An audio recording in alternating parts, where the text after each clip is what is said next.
Good morning, everyone. What a wonderful day it is today. It may be pouring down with rain or bright sunshine. Our day might be easy, or we might be in utter despair over the circumstances of life, and yet we can still know true and lasting joy today. I remember as a child getting into my friend's car after church on Sunday, and it was pouring down with rain, absolutely bucketing down. We got in the car and my friend's mum said, "What an awful day it is today." I don't know why I said it, maybe it was childhood arrogance, but I said, "This is the day the Lord has made. We should be glad and rejoice in it." It's probably something I shouldn't have said, but there is a truth there, isn't it?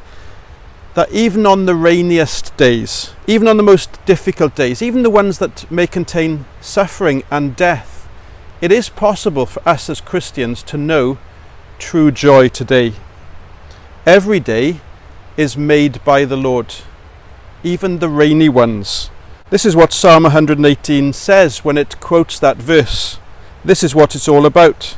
How knowing the Lord in his unfailing love turns even the most despairing of days into a day of true joy.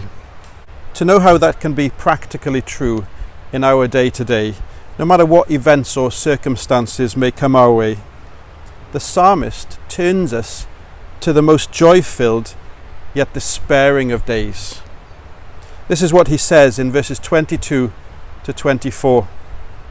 The stone that the builders rejected has become the cornerstone. This is the Lord's doing, and it is marvelous in our eyes.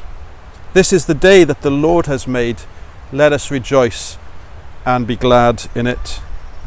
He has in mind that day when Christ would suffer and bleed for sinners upon the cross, the Lord of glory hanging in shame and pain, rejected by man and by God.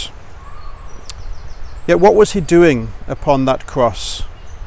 He was the Lord, so he could have saved himself, but he deliberately refused to save himself in order to save us. He did it to bring a people to himself, a bride, his church. Jesus was the stone that the builders rejected that would become the chief cornerstone of the church.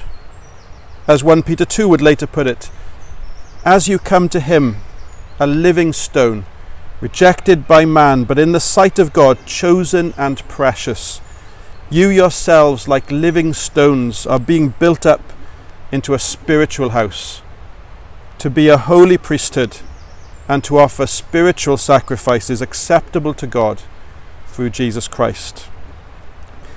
That work of Christ was the Lord's doing, and it is marvelous in our eyes. That was the day, like no other, that the Lord had made. And this is how even the most difficult of our days today can become a day of rejoicing. Because even in the most difficult of present circumstances, we rejoice in the day when Christ was rejected so that we might be saved. The day when he turned us from our sins and made us his own. This is how the psalmist in Psalm 118 understands his own present distress. As he says in verse 5, "Out of my distress I called on the Lord."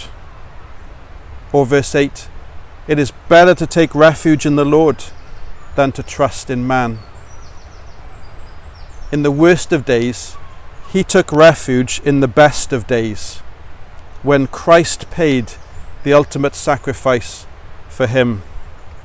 And in looking to Christ, he could say in verse 1, "Oh, give thanks to the Lord, for he is good, for his steadfast love endures forever." You do not know what today holds for you, but you do know that the Lord loves you. His love endures forever because Christ was rejected so that you never would be. You can rejoice and be glad today, not necessarily because the weather is good or because life is easy, but because you are part of his church, and Christ loved his church and gave himself for you.